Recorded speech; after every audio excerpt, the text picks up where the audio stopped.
Welcome to the online session of the course Industrial Management and Safety. Today we will discuss a network analysis method of project management called Program Evaluation and Review Technique. In short, PERT. P-E-R-T. Last few class we were discussing about the introduction of the project management techniques and a network analysis method of managing a project. That is one method we have discussed already, this critical path method, and we have seen some example problems.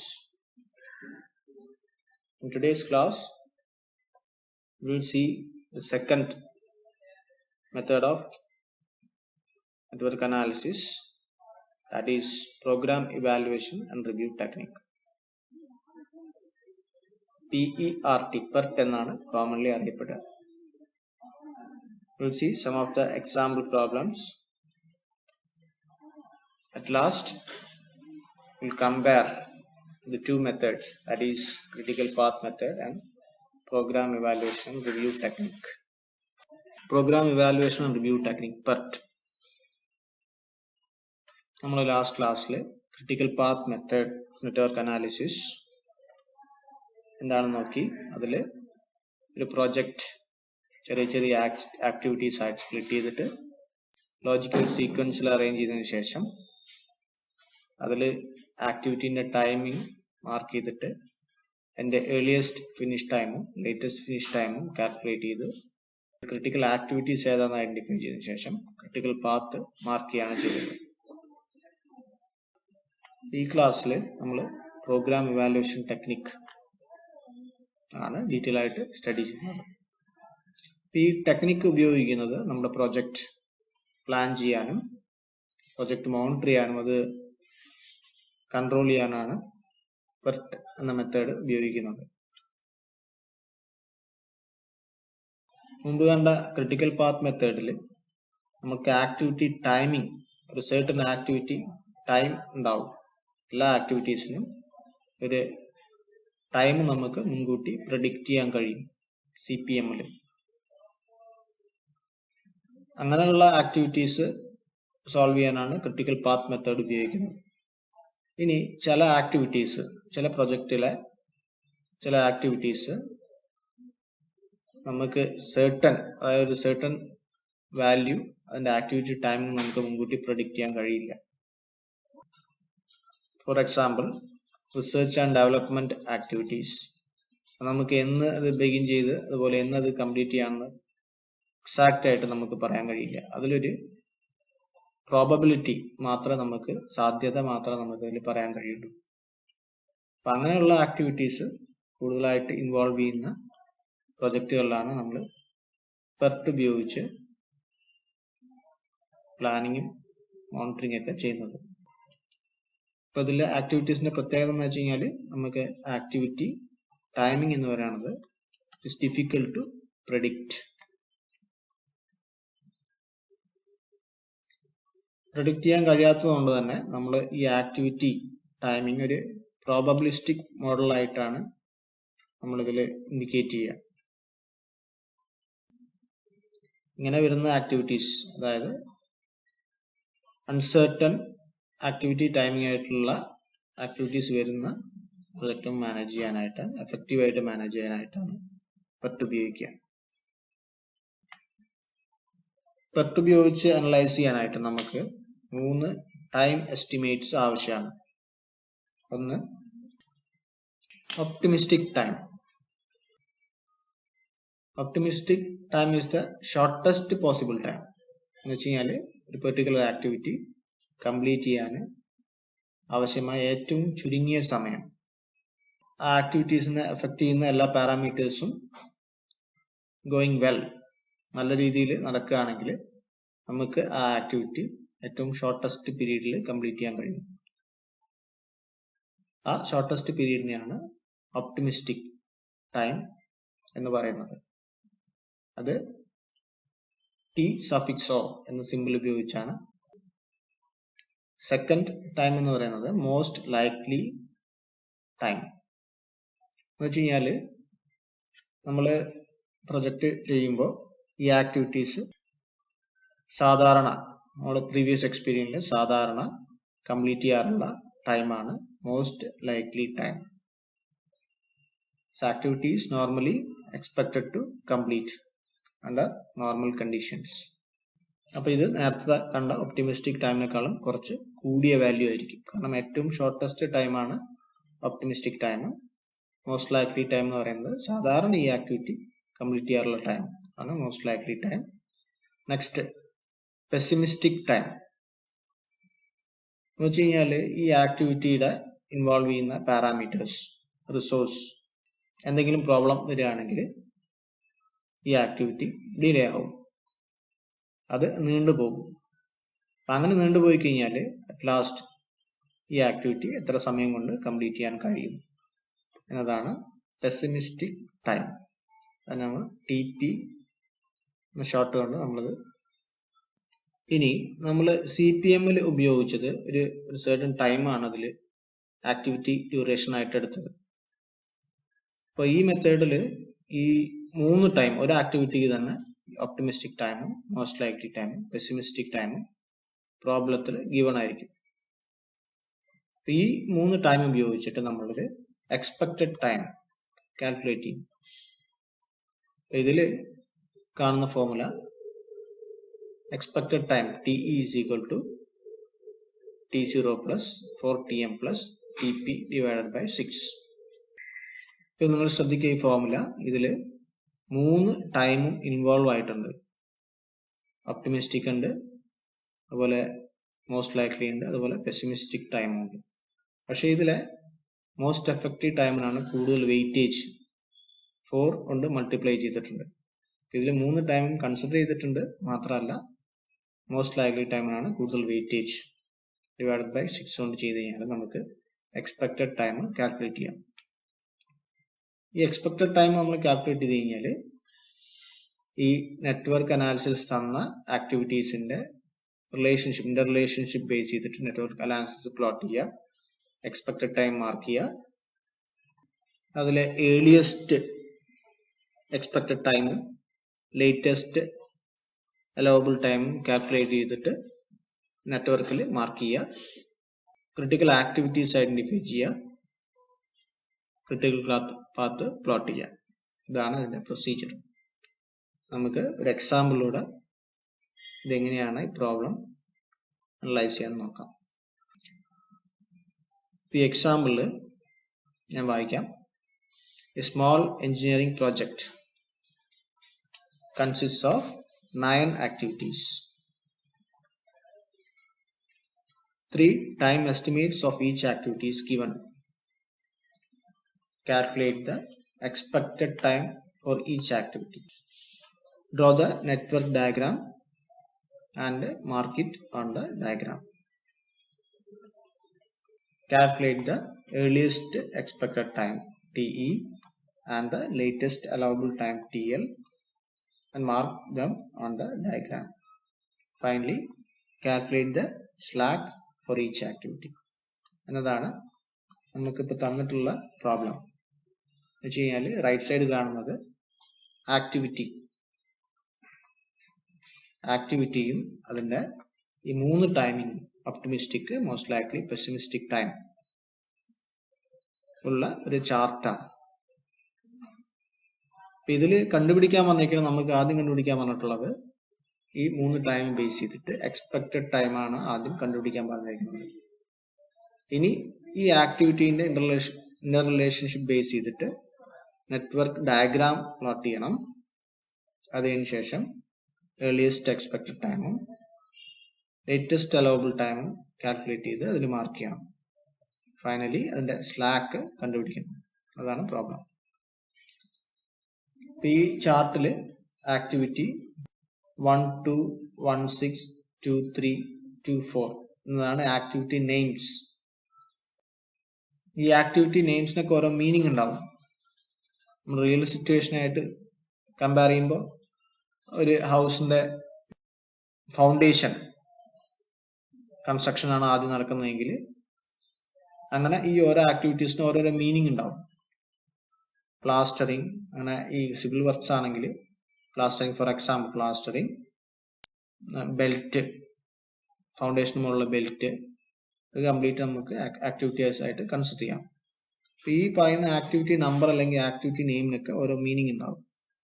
ഇനി right സൈഡിൽ കാണുന്നത് optimistic time ആണ്. ഇത് 2 എന്ന് എഴുതിയിരിക്കുന്നത് optimistic time ആണ്.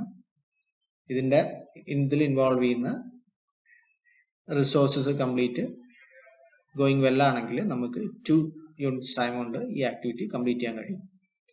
But ഇത് സാധാരണ കംപ്ലീറ്റ് ചെയ്യാറ് 5 യൂണിറ്റ്സ് ഓഫ് ടൈമിലാണ് കംപ്ലീറ്റ് ചെയ്യാറ്.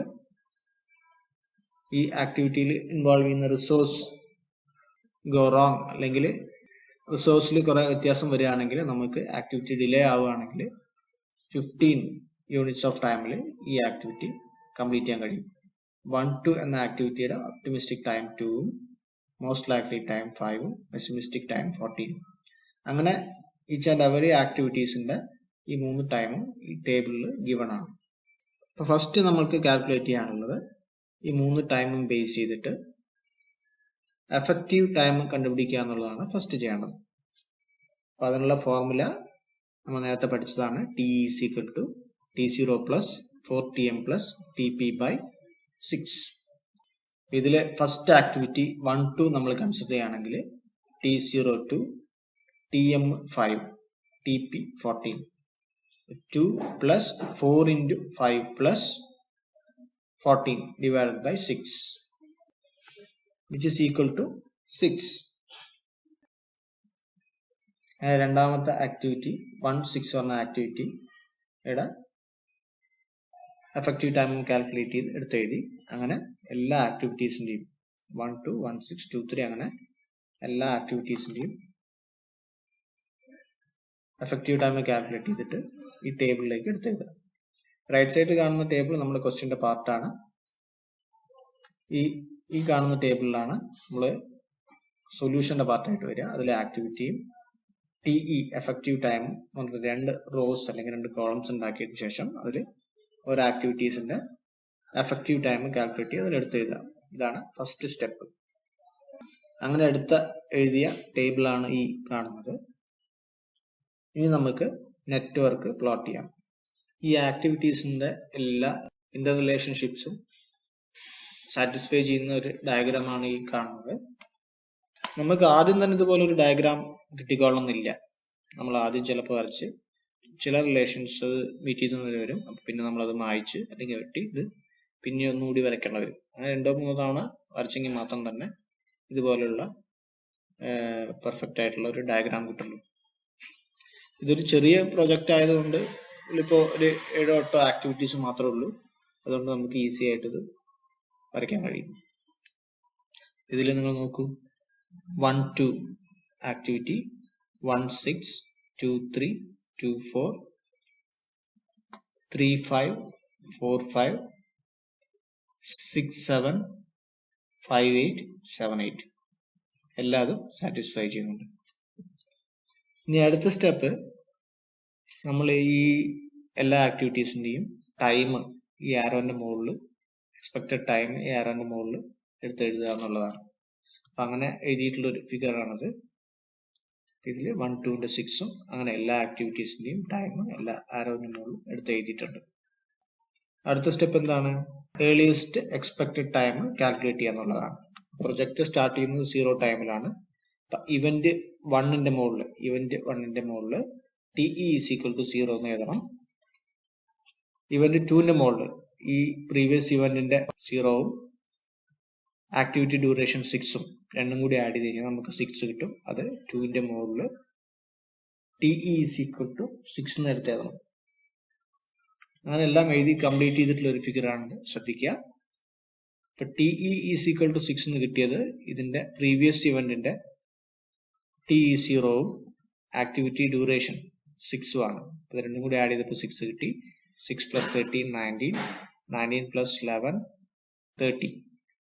30 നമ്മളിപ്പോ തന്നെ എഴുതില്ല, കാരണം ഇത് രണ്ട് കൺകറന്റ് ആക്ടിവിറ്റീസ് ആണ്. 3-5ഉം 4-5ഉം കൺകറന്റ് ആക്ടിവിറ്റീസ് ആണ്. അപ്പൊ അതിൽ കിട്ടുന്ന രണ്ട് പാത്ത് നോക്കിയിട്ട് അതിന്റെ മാക്സിമം ആണ് എടുത്ത് എഴുതുക. ഇനി ഈ പാത്ത് നോക്കാം. ആക്ടിവിറ്റി 2.4 4 എന്ന ഇവന്റിലെ TE എന്ന് പറയുന്നത് 6 + 4 = 10, 10 + 6 = 16. ഇപ്പോൾ ആക്ടിവിറ്റി 1, 2, 4, 5 എന്ന പാത്തിൽ 16ഉം 1, 2, 3, 5 എന്ന പാത്തിൽ 30 ആണ്. അപ്പോൾ അതിന്റെ മാക്സിമം വാല്യൂ 30. അപ്പോൾ TE of the event 5 is equal to 30. Next, TE of event is 8. അത് നമ്മളിപ്പോൾ എഴുതാൻ കഴിയില്ല, കാരണം ഇതിൽ വേറൊരു പാത്ത് കൂടിയുണ്ട്. ആക്ടിവിറ്റി കംപ്ലീഷന്റെ വേറൊരു പാത്ത് കൂടിയുണ്ട്. പാത്തും കൂടി നമുക്ക് പരിശോധിക്കാം. ഇവന്റ് 6ലെ TE എന്ന് പറയുന്നത് 0 + 5. അടുത്തത് ഇവന്റ് 7ലെ TE എന്ന് പറയുന്നത് 6ലെ TE + 6, 7ലെ ആക്ടിവിറ്റി ഡ്യൂറേഷൻ 11, that is 16. 16 + 15 = 31. അപ്പൊ ഇവന്റെ 8ലെ രണ്ട് TE വാല്യൂസ് ഉണ്ട്, ഒന്ന് 33ഉം 31ഉം. അപ്പൊ അതിലെ മാക്സിമം 33 നമ്മൾ എഴുതി. എല്ലാ ഇവന്റ്സിലെയും TE നമ്മൾ കാൽക്കുലേറ്റ് ചെയ്തു. നമ്മുടെ ഡയഗ്രത്തിന്റെ മുകളിലത് എഴുതി. ഇനി അടുത്തത് TL കണ്ടുപിടിക്കുക എന്നുള്ളതാണ്, latest available time. TL calculate ചെയ്യാനായിട്ട് നമ്മൾ റിവേഴ്സ് ഓർഡറിലാണ് വരേണ്ടത്. ആദ്യം നമ്മൾ TL of the final node, that is 8, ആണ് ആദ്യം കാൽക്കുലേറ്റ് ചെയ്യേണ്ടത്. അവിടുത്തെ TL എന്ന് പറയുന്നത് അവിടുത്തെ TEന്റെ ഈക്വൽ ആയിരിക്കും. രണ്ടും ഇക്വേറ്റ് ചെയ്ത് കഴിഞ്ഞാൽ നമുക്ക് നോഡ് 8ലെ TLന്റെ വാല്യൂ 33 എന്ന് കിട്ടി. എന്നിട്ട് അതിന്റെ പ്രീ ആക്ടിവിറ്റീസിലൊക്കെ TL വാല്യൂ കണ്ടുപിടിക്കുക. അതിന് നമ്മൾ ആക്ടിവിറ്റീസിന്റെ ഡ്യൂറേഷൻ സബ്സ്ട്രാക്ട് ചെയ്താൽ മതിയാവും. അപ്പൊ നമുക്ക് നോഡ് 5ലെ TL എത്രയാണെന്ന് നോക്കാം. നോഡ് 8ലെ TL എന്ന് പറയുന്നത് 33ഉം 5/8ന്റെ ഡ്യൂറേഷൻ 3ഉം ആണ്. അപ്പൊ node 5ലെ TL is equal to 33 - 3 is equal to 30. അപ്പൊ അങ്ങനെ TL കംപ്ലീറ്റ് ആയിട്ട് മാർക്ക് ചെയ്തൊരു ഫിഗർ ആണ് ഈ കാണുന്നത്. ഇതിലെ node 5ലെ TL is equal to 33 - 3 is equal to 30. 30 - 11 is equal to 19. 19 - 13 is equal to 6. 6 ആണ് കിട്ടിയതെങ്കിലും നമുക്ക് ഇവിടെ മാർക്ക് ചെയ്യാൻ കഴിയില്ല 6 ആദ്യം തന്നെ, കാരണം ഇതിന് രണ്ട് കൺകറന്റ് ആക്ടിവിറ്റീസ് ഉണ്ട്. അപ്പൊ അതുകൊണ്ട് ഈ പാത്തും കൂടി ചെക്ക് ചെയ്യണം. ഈ പാത്തില് activity 4, 5ലെ 30ഉം node 4ലെ 30 - 6 is equal to 24. 24 - 4 is equal to 20. അപ്പൊ നമുക്ക് നോഡ് 2ല് രണ്ട് TLന്റെ വാല്യൂ ആണ് കിട്ടിയത്, ഒന്ന് 6ഉം ഒന്ന് 20. അപ്പൊ ഇതിന്റെ പ്രൊസീജിയർ പറയുന്നത് അതിന്റെ മിനിമം വാല്യൂ ആണ് എടുക്കുന്നത്. അപ്പോൾ 6 and 24 കൺസിഡർ ചെയ്യുകയാണെങ്കിൽ 6 ആണ് അതിന്റെ മിനിമം വാല്യൂ. അപ്പൊ നോഡ് 2ലെ TLന്റെ വാല്യൂ 6 ആണ്. ഇനി നമുക്ക് 1ലേക്ക് പോകാം. 1ലും രണ്ട് പോസ്റ്റ് ആക്ടിവിറ്റീസ് ഉണ്ട്, അതുകൊണ്ട് നമുക്ക് സെക്കൻഡ് പാത്തും കൂടി ചെക്ക് ചെയ്യണം. നോഡ് 7ലെ TLന്റെ വാല്യൂ, നോഡ് 8ലെ TL value minus activity duration 15. Subtract ചെയ്യുമ്പോൾ നമുക്ക് 18 കിട്ടും. 18 - 11 is 7. 7 - 5 is 2. ഇപ്പോൾ നോഡ് 1ൽ നമുക്ക് രണ്ട് TL വാല്യൂ കിട്ടും, 0ഉം 2. അപ്പൊ അതിന്റെ മിനിമം വാല്യൂ 0. അപ്പൊ 0 എഴുതി കഴിഞ്ഞാൽ നമ്മുടെ നെറ്റ്വർക്ക് ഡയഗ്രാമിൽ complete TE and TL values നമ്മൾ മാർക്ക് ചെയ്ത് കഴിഞ്ഞു. ഇനി അടുത്ത സ്റ്റെപ്പ് ക്രിട്ടിക്കൽ ആക്ടിവിറ്റീസ് ഏതാണെന്ന് ഐഡന്റിഫൈ ചെയ്യുക എന്നുള്ളതാണ്. ക്രിട്ടിക്കൽ ആക്ടിവിറ്റീസ് എന്ന് പറഞ്ഞു കഴിഞ്ഞാൽ ഈ ആക്ടിവിറ്റീസ് റിസോഴ്സിന് എന്തെങ്കിലും പ്രോബ്ലം വരികയാണെങ്കിൽ ഈ ആക്ടിവിറ്റീസ് ഡിലേ ആവാനുള്ള ചാൻസ് ഉണ്ട്. അങ്ങനെ ഡിലേ ആയി കഴിഞ്ഞാൽ ടോട്ടൽ പ്രൊജക്ട് ഡ്യൂറേഷൻ എഫക്ട് ചെയ്യും. അപ്പൊ അങ്ങനെയുള്ള ആക്ടിവിറ്റീസിനെയാണ് ക്രിട്ടിക്കൽ ആക്ടിവിറ്റീസ് എന്ന് പറയുന്നത്. അങ്ങനെ എന്തിനാണ് നമ്മൾ ക്രിട്ടിക്കൽ ആക്ടിവിറ്റീസ് മാറ്റി നിർത്തുന്നത്? അതിൽ കൂടുതൽ അറ്റൻഷൻ അല്ലെങ്കിൽ അതിൽ കൂടുതൽ ശ്രദ്ധ ചെലുത്താൻ വേണ്ടിയിട്ടാണ് ക്രിട്ടിക്കൽ ആയിട്ട് അത് മാറ്റി നിർത്തുന്നത്. നമുക്ക് ഇതിലെ ക്രിട്ടിക്കൽ ആക്ടിവിറ്റീസ് ഏതൊക്കെയാണെന്ന് നോക്കാം. ബൈ ഡെഫിനിഷൻ ഇതിന്റെ TEയും TLന്റെയും വാല്യൂ ഈക്വൽ ആയിട്ട് വരുന്ന എല്ലാ ആക്ടിവിറ്റീസും ക്രിട്ടിക്കൽ ആക്ടിവിറ്റീസ് ആണ്. അപ്പോൾ ആക്ടിവിറ്റി 5/8 അതിന്റെ TEയും TLും ഈക്വൽ ആണ്, 33 ആണ്. അപ്പോൾ activity 5/8 is A critical. Next activity 3, 4, 5 check ചെയ്യുകയാണെങ്കിൽ TEയും TLന്റെയും വാല്യൂ ഈക്വൽ ആണ്, അപ്പൊ അതും ക്രിട്ടിക്കൽ ആണ്. Activity 2, 3യും 19 which both are equal, so it is also critical. അങ്ങനെ ആക്ടിവിറ്റി 1, 2 ക്രിട്ടിക്കൽ ആണ്. അപ്പൊ നമുക്ക് ക്രിട്ടിക്കൽ ആക്ടിവിറ്റീസ് 1, 2, 2, 3, 3, 5, 5, 8 ഇതാണ് ക്രിട്ടിക്കൽ. മറ്റ് 4, 6, 7 എന്ന നോഡ് നോൺ ക്രിട്ടിക്കൽ ആണ്. ഈ നോഡ് കംപ്ലീറ്റ് കാരണം അതിന്റെ ടിഇയും ടിഎല്ലിയും വാല്യൂ ഡിഫറെന്റ് ആണ്. ഓക്കെ, ഇനി അടുത്ത സ്റ്റെപ്പ് എന്ന് പറയുന്നത് ഈ ക്രിട്ടിക്കൽ ആക്ടിവിറ്റീസ് ഡബിൾ ലൈൻ ഉപയോഗിച്ച് ഹൈലൈറ്റ് ചെയ്യുക എന്നുള്ളതാണ്. അപ്പോൾ അങ്ങനെ ഒരു ഹൈലൈറ്റ് ചെയ്ത ഫിഗർ ആണ് ഈ കാണുന്നത്. 1, 2 ഡബിൾ ലൈൻ ഉപയോഗിച്ച് ഹൈലൈറ്റ് ചെയ്തിട്ടുണ്ട്, 2, 3 ഹൈലൈറ്റ് ചെയ്തിട്ടുണ്ട്, 3, 5, 5, 8 ഹൈലൈറ്റ് ചെയ്തിട്ടുണ്ട്. ഇതിലെ ക്രിട്ടിക്കൽ പാത്ത് എന്ന് പറയുന്നത് 1, 2, 3, 5, 8 ഇതാണ് ക്രിട്ടിക്കൽ പാത്ത്. അപ്പൊ നമ്മൾ കൂടുതലായിട്ട് കോൺസെൻട്രേറ്റ് ചെയ്യുന്ന ആക്ടിവിറ്റീസ് ക്രിട്ടിക്കൽ പാത്തിലെ ആക്ടിവിറ്റീസ് ആണ്. ഇനി നോൺ ക്രിട്ടിക്കൽ ആക്ടിവിറ്റീസിൽ ഫ്ലോട്ട് ഉണ്ടാവും. ഫോർ എക്സാമ്പിൾ നോഡ് 6ൽ ടിന്റെ വാല്യൂ 7ഉം ടിന്റെ വാല്യൂ 5 ആണ്. അതായത് നെസസറി ടൈം എന്ന് പറയുന്നത് 5 യൂണിറ്റ്സ് ആണ്, നമുക്ക് അവൈലബിൾ ആയിട്ടുള്ളത് 7 യൂണിറ്റ്സ് ആണ്. അപ്പൊ അതിന് ഡിഫറെന്റ് 2 യൂണിറ്റ്സ് ടൈം നമുക്ക് ഫ്ലോട്ട് അല്ലെങ്കിൽ സ്ലാക്ക് ആണ്. എന്ന് വെച്ച് കഴിഞ്ഞാൽ നമ്മൾ ശരിക്കും ഈ ആക്ടിവിറ്റി 5 യൂണിറ്റ്സ് ഓഫ് ടൈം കൊണ്ട് കംപ്ലീറ്റ് ചെയ്യണം. പക്ഷെ ഡിലേ ആയാലും അപ് ടു 7 യൂണിറ്റ്സ് ടൈം വരെ നമുക്ക് പോവാം. അങ്ങനെ പോയാലും നമ്മുടെ ടോട്ടൽ പ്രൊജക്ടിന്റെ ഡ്യൂറേഷൻ അത് എഫക്ട് ചെയ്യില്ല. അപ്പൊ അവിടെ നമുക്കൊരു ഫ്രീഡം ഉണ്ട്. ആ ഫ്രീഡം ഉള്ളത് കൊണ്ട് ക്രിട്ടിക്കൽ ആക്ടിവിറ്റീസിനെ എവിടെയെങ്കിലും എഫക്ട് ചെയ്യുകയാണെങ്കിൽ ഇവിടുത്തെ റിസോഴ്സ് നമുക്ക് വേണമെങ്കിൽ ക്രിട്ടിക്കൽ ആക്ടിവിറ്റീസിലേക്ക് ഷിഫ്റ്റ് ചെയ്യാം. മെറ്റീരിയൽസ് അല്ലെങ്കിൽ മാൻ പവർ ഇത് കംപ്ലീറ്റ് ക്രിട്ടിക്കൽ ആക്ടിവിറ്റീസിലേക്ക് സ്ലാക്ക് കൂടുതലുള്ള ആക്ടിവിറ്റീസ് ഷിഫ്റ്റ് ചെയ്യാം. അതിനാണ് നമ്മൾ സ്ലാക്ക് എത്രയാണെന്ന് കാൽക്കുലേറ്റ് ചെയ്യുന്നത്. ഇതിൽ ഫൈനലി നമ്മൾ ആ critical Pathum slack of the event എടുത്ത് എഴുതുക. Critical path 1, 2, 3, 5, 8. Slack non critical ആക്ടിവിറ്റീസിന് മാത്രമേ സ്ലാക്ക് ഉണ്ടാവുള്ളൂ. നോൺ ക്രിട്ടിക്കൽ ആക്ടിവിറ്റീസിലെ നോട്ട്സ് 4, 7, 6 ഇതിലെ സ്ലാക്ക് അതിന്റെ ടിഎല്ലിന്റെയും ടിഇന്റെയും വാല്യൂവിന്റെ ഡിഫറൻസ് ആണ്. 24 minus 10 is 14, 18 minus 6 is 2. അങ്ങനെ 4, 7, 6ലെ സ്ലാക്ക് എന്ന് പറയുന്നത് 14, 2, 2 ആണ്. ക്രിട്ടിക്കൽ ആക്ടിവിറ്റീസിൽ സ്ലാക്ക് ഉണ്ടാവില്ല. സ്ലാക്ക് ഇല്ലാത്തതുകൊണ്ടാണ് ക്രിട്ടിക്കൽ ആക്ടിവിറ്റീസ് എന്ന് അറിയപ്പെടുന്നത്. ഇനി ഒരു എക്സാമ്പിൾ കൂടി നോക്കാം. ഇതില് small project consist of 8 activities has the following characteristics നമ്മുടെ ചാർട്ടിൽ ഗിവൺ ആണ്. For which draw the PERT network and find the critical path എന്നതാണ് നമ്മുടെ പ്രോബ്ലം. അപ്പൊ അതിനൊരു ചാർട്ട് തന്നിട്ടുണ്ട്. ചാർട്ടിൽ ആക്ടിവിറ്റീസ് ABCDEFGH വരെ ആക്ടിവിറ്റീസ് 8 ആക്ടിവിറ്റീസ് നെയിം ചെയ്തിട്ടുണ്ട്. ആ ആക്ടിവിറ്റീസിന്റെ റിലേഷൻഷിപ്സ് ആണ് രണ്ടാമത്തെ കോളത്തിലുള്ളത്. പ്രിസീഡിങ് ആക്ടിവിറ്റീസ് ഏതൊക്കെയാണെന്നും കൂടി എടുത്ത് എഴുതിയിട്ടുണ്ട്. ഇപ്പോ ആക്ടിവിറ്റി എക്കും ബിക്കും പ്രിസീഡിങ് ആക്ടിവിറ്റി ഇല്ല. അപ്പോൾ അത് രണ്ടും കൺകറന്റ് സൈമൾട്ടേനിയസ്ലി നമുക്ക് സ്റ്റാർട്ട് ചെയ്യാം.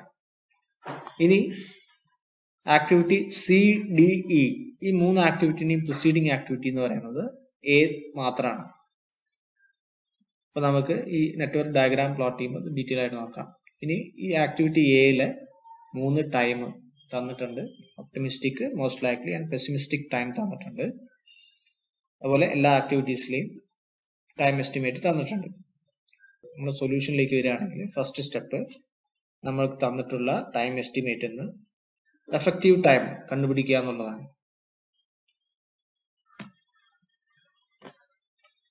എഫക്റ്റീവ് ടൈം കണ്ടുപിടിക്കാനുള്ള ഫോർമുല പഠിച്ചതാണ്. T = T0 + 4Tm + TP/6. അപ്പോൾ ഇതിൽ ലാസ്റ്റ് കോളം ആഡ് ചെയ്യുക, എഫക്റ്റീവ് ടൈം.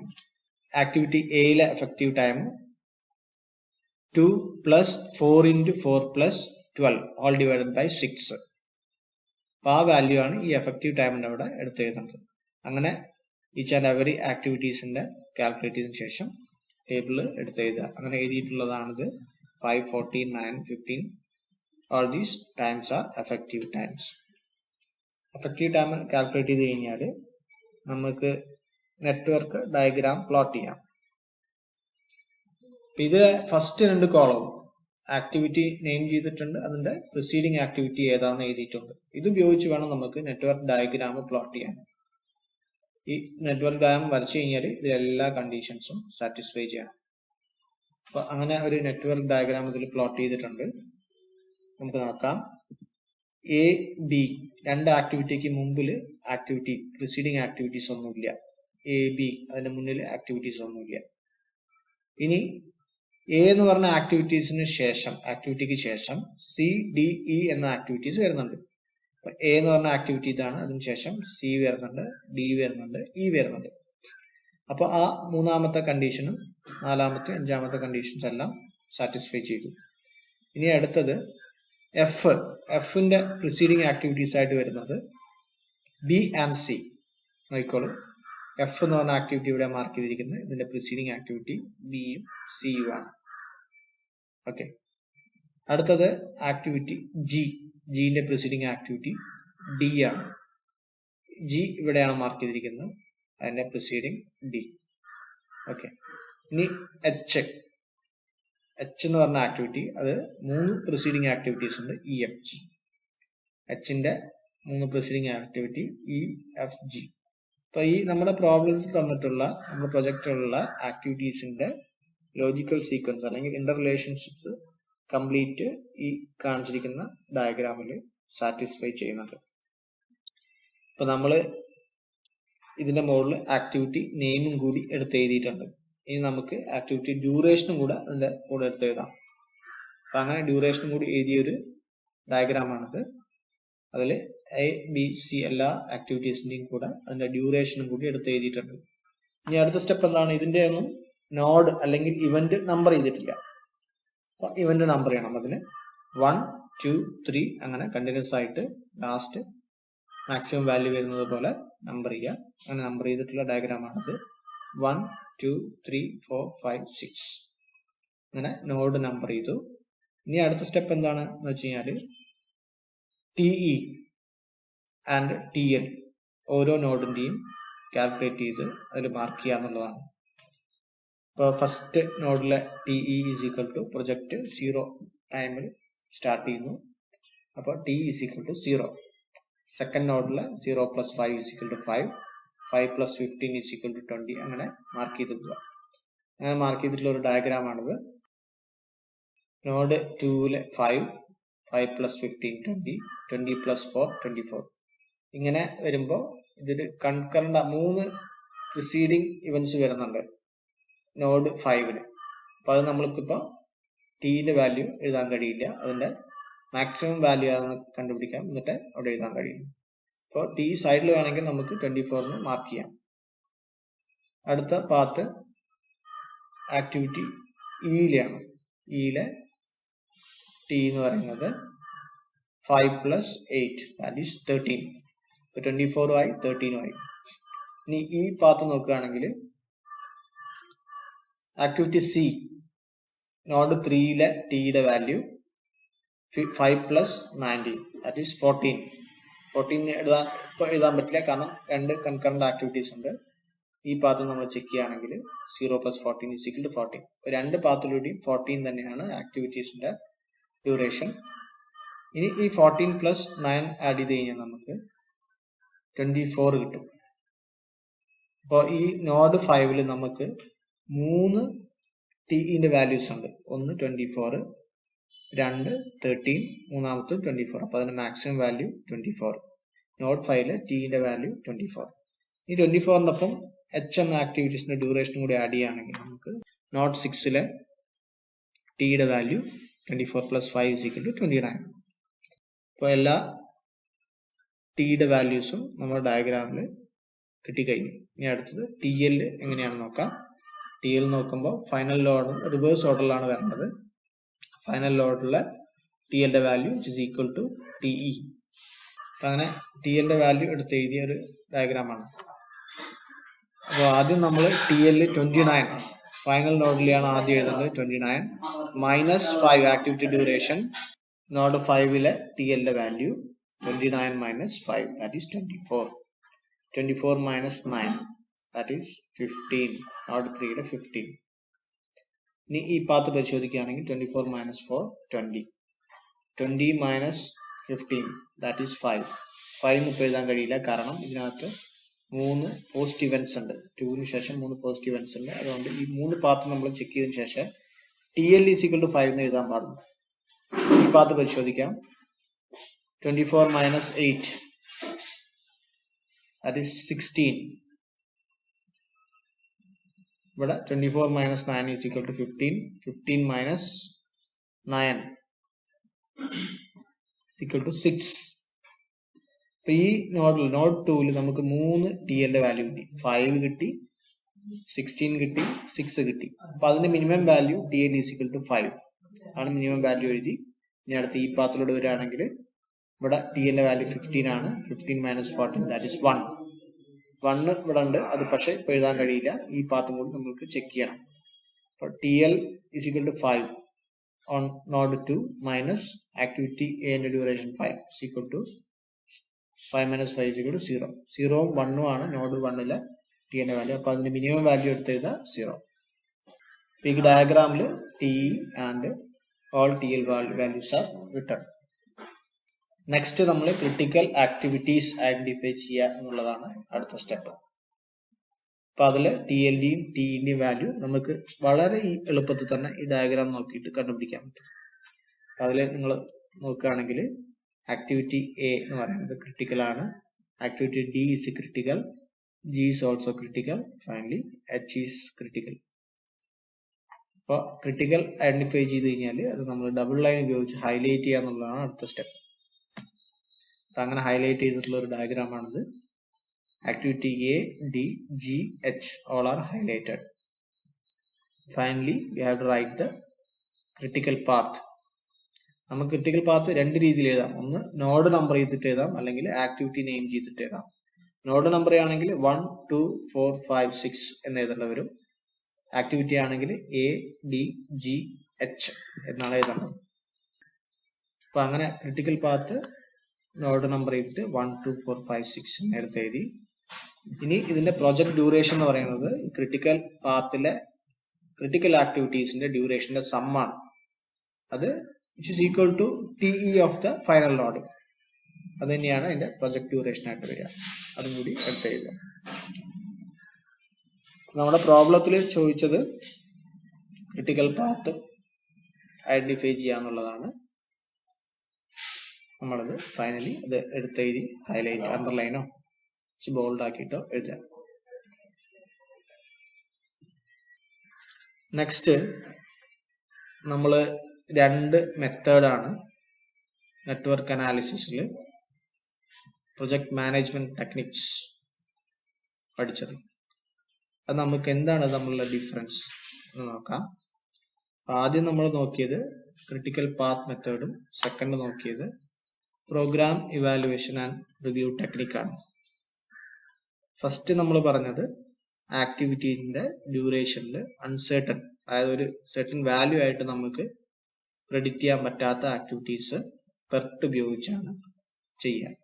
അപ്പൊ അത് അങ്ങനെ ചെയ്യുന്നതുകൊണ്ട് നമ്മൾക്ക് ഉള്ള ആക്ടിവിറ്റീസ് ഒരു പ്രോബബിലിസ്റ്റിക് മെത്തേഡിൽ കണ്ടുപിടിക്കണം. അപ്പൊ ഈ എഫക്റ്റീവ് ടൈം എന്ന് പറയുന്നത് പ്രോബബിലിറ്റി മാത്രമാണ്. എക്സാക്ട് അതിന്റെ എഫക്റ്റീവ് ടൈം എന്ന് പറയാൻ പറ്റില്ല, ആക്ടിവിറ്റി ടൈം എന്ന് പറയാൻ പറ്റില്ല, അതിന് സാധ്യത എന്ന് മാത്രമേ നമുക്ക് പറയാൻ കഴിയൂ. അപ്പോൾ PERT is a probabilistic model, CPM is a deterministic model. മാത്രമല്ല CPM-ന്റെ activity time is well known. PERT-ലെ അൺസേർട്ടൺ ആക്ടിവിറ്റി ഡ്യൂറേഷൻ ആണ് PERT-ലെ. ഇനി PERT-ല് നമുക്ക് 3 ടൈം എസ്റ്റിമേറ്റ് ഉണ്ട്. ഏതൊക്കെയാണത്? ഒന്ന് ഒപ്റ്റിമിസ്റ്റിക്, ഒന്ന് മോസ്റ്റ് ലൈക്ലി ആൻഡ് പെസിമിസ്റ്റിക്.